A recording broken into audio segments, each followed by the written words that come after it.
Hello everyone, welcome back to this channel. I hope you guys are doing well. आज की इस class में मैं आप लोग के साथ डिस्कस करूंगी कॉस्ट ऑफ प्रोडक्शन चैप्टर से। कॉस्ट टॉपिक को आज मैं आप लोग के साथ डिस्कस करूंगी। आप लोग को याद होगा पिछले क्लास में मैंने आप लोग को production function, short run production function, long run production function, ये सारी चीज़ें मैं आप लोग को बता चुकी हूँ। तो मैं उम्मीद करती हूँ कि वो आप लोग को समझ में आ गई होगी। तो यहाँ पे आप लोग देख सकते हैं, मैं सबसे पहले मैं आप लोग को ये बताना चाहती हूँ ना कि कॉस्ट क्या होता है।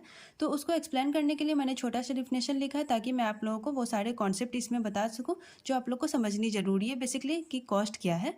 तो यहाँ पे आप लोग देख सकते हैं कि कॉस्ट मैंने लिखा है, मैं बता देती हूँ, फिर मैं इसकी हिंदी भी बताऊँगी। तो जो बच्चे इसको हिंदी में समझना चाहते हैं वो आप लोग हिंदी में समझ जाइएगा। देखिए कॉस्ट क्या है। It is the expenditure incurred in order to produce good and services. I repeat again, it is the expenditure incurred in order to produce good and services.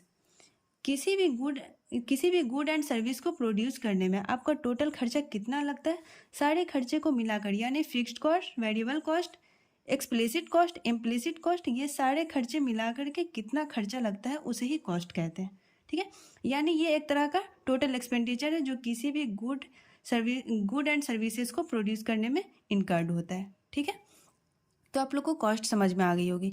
यहाँ पे मैं आप लोग को कॉस्ट फंक्शन बताऊंगी कि कॉस्ट फंक्शन क्या है। यहाँ पे देखिए, it is a functional relationship between cost incurred and goods और सर्विसेज प्रोड्यूस। ठीक है, यानी कितना कॉस्ट इनकर्ड होता है और उसके आउटपुट के साथ क्या रिलेशनशिप है, उसे कॉस्ट फंक्शन कहते हैं। ठीक है, कॉस्ट फंक्शन को यहाँ पे आप लोग देख सकते हैं, इस तरीके से लिख सकते हैं। देखिए, cost is equal to function, ये आउटपुट है। देखिए फंक्शन यहाँ पे क्यू है ना, ये क्यू आउटपुट है। यहाँ पे देखिए ये कॉस्ट फंक्शन है। ठीक है, ये जो मैंने लिखी हूँ ना, ये कॉस्ट फंक्शन है। और ये कॉस्ट फंक्शन जो है ना, short run and long run भी हो सकता है। ठीक है, short run and long run, short run cost function, long run cost function. ठीक है, देख सकते हैं कॉस्ट फंक्शन में be classified into short run cost function, long run cost function.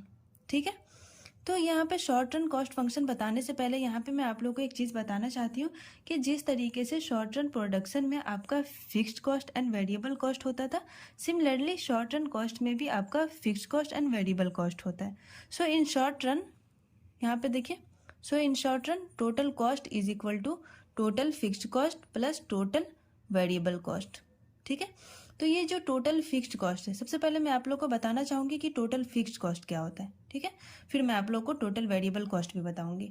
तो यहाँ पे आप लोग देख सकते हैं कि टोटल फिक्स्ड कॉस्ट क्या है। देखिए, the cost which Riemann fixed irrespective of output produce. ठीक है, ऐसा कॉस्ट जिसके आउटपुट को चेंज होने से कोई फर्क नहीं पड़ता है, उसे टोटल फिक्स्ड कॉस्ट कहते हैं। आई रिपीट अगेन, ऐसा कॉस्ट जिसके आउटपुट को चेंज होने से कोई फर्क नहीं पड़ता है, उसे टोटल फिक्स्ड कॉस्ट कहते हैं। एग्जाम्पल यहाँ पे आप लोग देख सकते हैं। देखिए example, machine, building and salary to permanent worker etcetera. ठीक है, ये ऐसी कॉस्ट है जिनको आप एक यूनिट प्रोड्यूस करें या फिर इन्फानाइट यूनिट प्रोड्यूस करें, तो एक सर्टेन लेवल के बाद, ऑब्वियसली एक सर्टेन लेवल के बाद आपको लेबर की अमाउंट भी चेंज करनी है और एक सर्टेन लेवल के बाद मशीन भी चेंज करनी है। मतलब ये आउटपुट पर डिपेंड नहीं करता है, यानी मशीन आउटपुट पर डिपेंड नहीं करता है। बिल्डिंग आपको रेंट पर लेना ही लेना है, ये सारे फिक्स्ड कॉस्ट में आते हैं। ठीक है, तो ये इसको मैं आप लोगों को ना डायग्राम से बताई हूँ। यहाँ पे आप लोग देख सकते हैं, मैं ये बताने के लिए मैं एक डायग्राम से रिप्रेजेंट करी हूँ। यहाँ पे आप लोग देख सकते हैं ये कॉस्ट है और यहाँ पे क्वांटिटी है। ठीक है, ये जो है ना, ये टोटल फिक्स्ड कॉस्ट है। यहाँ पे आप लोग देख सकते हैं। तो यहाँ पे देखिए, चाहे आपकी आउटपुट Q0 हो, Q1 हो या Q2 हो, कुछ भी लेवल ऑफ आउटपुट है, कुछ भी लेवल ऑफ आउटपुट है, तो आपको एक जो है ना इतना, यहाँ पे देखिए सी नॉट जो है fixed amount of cost, C0 आपको यहाँ पे रखना ही है। ठीक है, मतलब चाहे यहाँ पे देखिए कुछ भी लेवल ऑफ आउटपुट है, Q0 या Q1 या Q2 है, तो आपको एक इतना जो है ना, एक इतना fixed amount of cost C0 तो रखना ही है। ठीक है, तो मैं उम्मीद करती हूँ कि जो मैंने डायग्राम से आपको बताई हूँ ये आपको समझ में आई होगी। तो टोटल फिक्स्ड कॉस्ट को कैसे लिख सकते हैं, यहाँ पे देखिए, यहाँ पे टोटल फिक्स्ड कॉस्ट है is equal to price fix factor into fix factor. देखिए, इसको इस तरीके से भी लिख सकते हैं, total fix cost is equal to price of capital into capital. ठीक है, तो मैं यहाँ तक या उम्मीद करती हूँ कि टोटल फिक्स्ड कॉस्ट जो मैं आप लोगों को बताई हूँ वो आप लोगों को समझ में आ गई होगी। अब मैं आप लोगों को यहाँ पर ये बताऊँगी कि टोटल वेरिएबल कॉस्ट क्या होता है। यहाँ पर मैं आप लोगों को टोटल वेरिएबल कॉस्ट बताऊँगी। यहाँ पे आप लोग देख सकते हैं total variable cost, it is the expenditure incurred in variable factor in order to produce goods and services. ठीक है, यहाँ पे आप लोग देखिए, मतलब ये एक्चुअली डिपेंड करता है कि आपको आउटपुट कितना प्रोड्यूस करना है, उस पर डिपेंड करता है कि वेरिएबल कॉस्ट आपका क्या होगा। अब वेरिएबल फैक्टर कौन कौन से हैं, तो वेरिएबल फैक्टर है raw material, power, fuel etcetera, ये सारे wages to the temporary worker, मतलब जितना हमें लेबर चाहिए उतना ही पैसे देने पड़ेंगे। यहाँ पे एग्जांपल आप लोग देख सकते हैं, एक्सपेंडिचर ऑन, यहाँ पे देखिए raw material, power, fuel etcetera. ठीक है, मतलब इन पे जो पैसे खर्च होते हैं उसे टोटल वेरिएबल कॉस्ट कहते हैं। ठीक है, तो टोटल वेरिएबल कॉस्ट को हम किस तरीके से लिखते हैं, यहाँ पे आप लोग देख सकते हैं total variable cost is equal to price of variable factor into variable factor. यहाँ पे देखिए इसको WL बोलते हैं ना, यहाँ पे वेज है और ये लेबर है। ठीक है, तो ये वेजेस इनटू लेबर। ठीक है, इसको मैं आप लोगों को डायग्राम से रिप्रेजेंट करी हूँ। यहाँ पे आप लोग देख सकते हैं, ये देखिए डायग्राम से रिप्रेजेंट करी हूँ। यहाँ पे ये देखिए कॉस्ट है, यहाँ पे क्वांटिटी है। ठीक है, और ये जो है ना ये टोटल वेरिएबल कॉस्ट है। देखिए आप लोग देख सकते हैं यहाँ पे कि टोटल वेरिएबल कॉस्ट है, यानी यहाँ पे देख सकते हैं आप लोग कि टोटल वेरिएबल जो कॉस्ट है ना, यहाँ पे मैं लिखी हूँ, it first increases at diminishing rate then increases at increasing rate.